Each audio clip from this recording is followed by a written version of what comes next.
Hai dan selamat bertemu lagi dalam siri video ajaran. Ya, saya harap setiap video ini memberkati kamu dan terima kasih kerana memilih untuk menonton.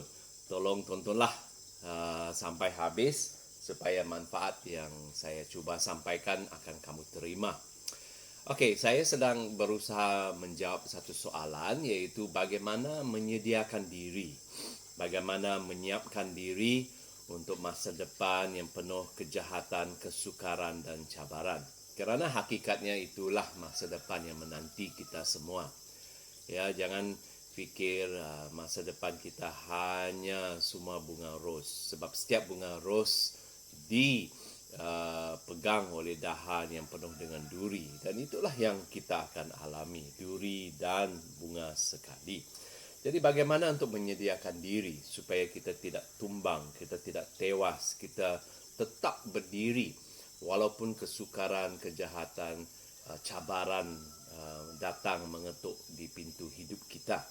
Okey, dan untuk menjawabnya, saya telah menggunakan akan menggunakan dan sedang menggunakan Efesus 6, di mana Paulus memberi konsep yang sama, fahaman yang sama, tetapi dia menambah dengan mencadangkan kita kenakan, kita pakai, kita ambil inisiatif untuk memastikan ada 7 perkara dalam hidup kita. Dan dia percaya kalau 7 perkara ini ada, kita akan tetap berdiri setelah kejahatan melanda kita. Dan yang pertama ialah apa yang dipanggil kebenaran, ya. Paulus menggalakkan kita untuk mengenakan, memperlengkapi diri dengan kebenaran. Dan saya mau bermula dengan berkata bahawa kebenaran ialah satu perkara yang sangat kita perlukan. Kita perlu memahami kebenaran, memiliki kebenaran dan menggunakan kebenaran. Kerana ini memang akan menolong kita mengatasi atau melalui masa-masa yang sukar. Okey, dan bagi penjelasan poin ini, saya akan memecahkannya pada 3 bahagian, iaitu kita mesti tahu apa itu kebenaran, apa yang benar. Kita mesti memikir apa yang benar dan kita mesti bercakap apa yang benar. Jika ini ialah tabiat kita, jika ini ialah amalan harian kita, bila masa-masa susah datang, kita lebih berkemungkinan untuk berjaya melaluinya dan mengatasinya dan tetap berdiri pada penghujungnya.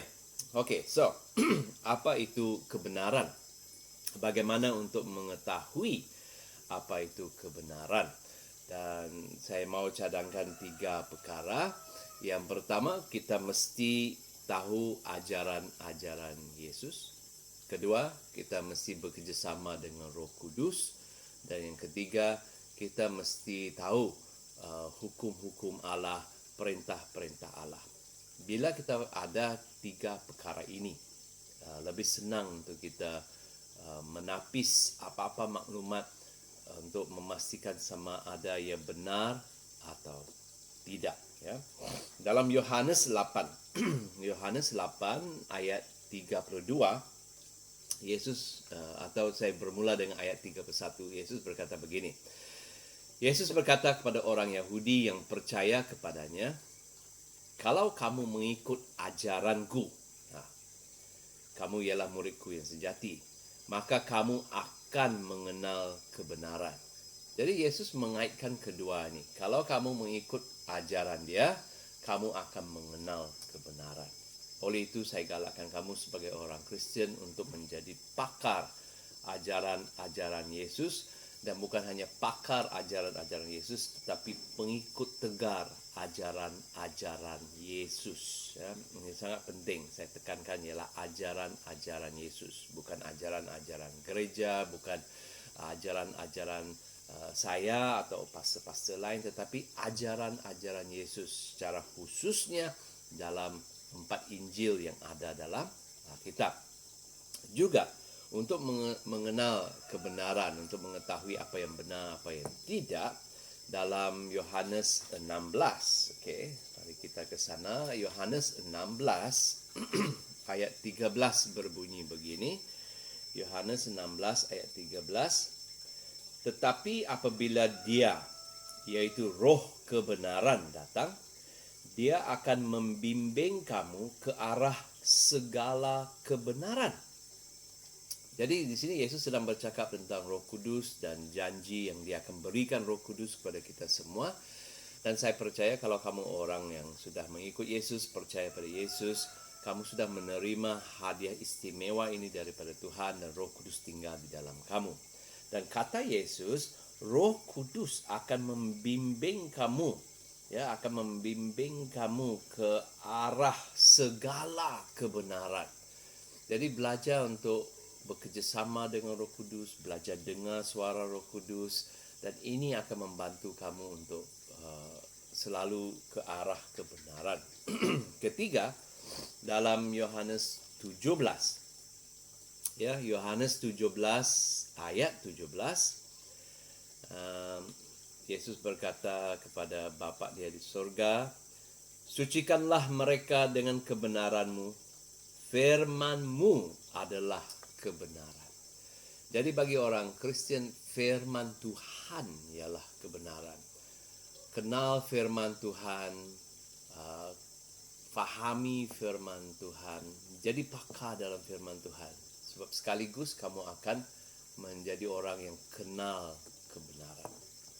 Jadi bila tiga perkara ini ada dalam hidup kamu, kamu biasakan diri dengan mengikut ajaran-ajaran Yesus, mendengar suara Roh Kudus dan memahami firman Tuhan, maka mengenal kebenaran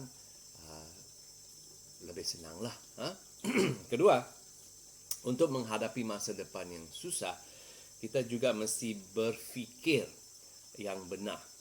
Bagi saya banyak kali masa-masa yang susah bila melanda hampir-hampir menggagalkan dan merosakkan hidup saya kerana saya salah fikir. Saya tidak fikir yang benar. Jadi berfikir apa yang benar akan memberi kamu kejayaan, ya. Dan ini diterangkan dengan jelas dan saya suka ayat ini. Filipi 4 ayat 8. Filipi 4 ayat 8 berbunyi begini. Akhir sekali, saudara-saudaraku, apa sahaja yang benar dan yang mulia, dan diterangkan satu siri benda yang ya, okey, biar saya bacakanlah. Apa saja yang benar, apa saja yang mulia, apa saja yang adil, apa saja yang suci, apa saja yang indah, apa saja yang dipandang tinggi, apa saja yang baik dan yang terpuji, tumpukan fikiran kepadanya. Tumpukan fikiran kepadanya. Jadi mulai sekarang, kalau mau menyediakan diri untuk menghadapi masa-masa depan yang sukar, belajar menumpukan fikiran kamu kepada apa yang benar. Banyak kali fikiran kita tertumpu kepada apa yang tidak benar. Banyak kali yang tidak benar itu kita sendiri yang buat-buat sampai kita takut, sampai kita lemah, ya, sampai kita risau. Jadi satu cara lain untuk menyediakan diri dengan kebenaran ialah melatih minda untuk menumpukan fokus untuk berfikir hanya apa yang benar dan ciri-ciri lain seperti mulia, adil, suci, indah. Fokus, fikirkan benda-benda yang seperti itu. Dan terakhir sekali, sebagai orang Kristen, untuk memperlengkapi diri dengan kebenaran supaya masih berdiri bila kejahatan melanda, ialah belajar berkata, belajar mengucap, belajar katakan hanya apa yang benar. Efesus 4 ayat 25. Let's go there. Efesus 4 ayat 25. Efesus 4 mana 25? Okey, Efesus 4 ayat 25. Oleh itu, janganlah lagi berdusta. Hendaklah setiap orang daripada kamu bercakap benar sesama manusia. Jadi bercakap benar harus prinsip hidup kamu. bercakap benar pada diri sendiri dan bercakap benar pada orang lain ialah cara kita memperlengkapi diri, menyediakan diri dengan kebenaran. Okey, itu sudah saya perkenalkan, dan apa yang saya perkenalkan ini ialah konsep biasa yang dipakai dalam dunia rohani bagi orang Kristian. Tapi saya mau akhiri video ini dengan berkata bahawa ketiga perkara yang saya sebut ini ialah prinsip-prinsip yang mesti dipakai dalam semua aspek hidup. Ya. Semasa video ini sedang dirakam, kita semua masih lagi terganggu kerana pandemik COVID. Jadi ini boleh masuk dalam kategori masa kejahatan. Jadi bagaimana untuk memastikan saya tetap berdiri, saya boleh lalui masa pandemik ini dengan berjaya, dan pada akhirnya saya masih berdiri, saya masih menang. Jawapannya ialah siapkan diri dan amalkan kebenaran. Dan pertama, mesti tahu apa yang benar. Ramai orang tidak tahu kebenaran tentang pandemik ini. Ramai orang tidak tahu kebenaran tentang virus COVID ini. Dan banyak salah fakta, salah maklumat, fake news. Dan kerana banyak yang tidak benar, ramai orang tumbang. Dia menjadi lemah, takut dan bertindak dengan melakukan tindakan-tindakan yang bodoh kerana tidak tahu kebenaran. Kedua, mereka tidak berfikir apa yang benar. Ya, dapat demam, alamak, saya sudah kena COVID, saya akan mati. Ya, ramai orang mempunyai idea-idea, fahaman-fahaman tentang pandemik ini, tentang COVID ini yang salah, yang tidak benar, yang jahat, yang negatif. Dan yang terakhir sekali ialah berkata.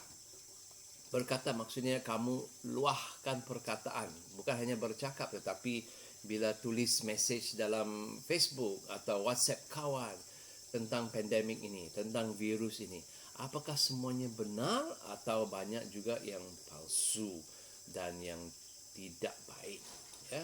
Jadi untuk menghadapi apa-apa masa kejahatan, kesusahan, cabaran hidup, yang pertama, ketahui hal yang sebenar. Cuba dapatkan kebenaran. Get to know the truth about the matter.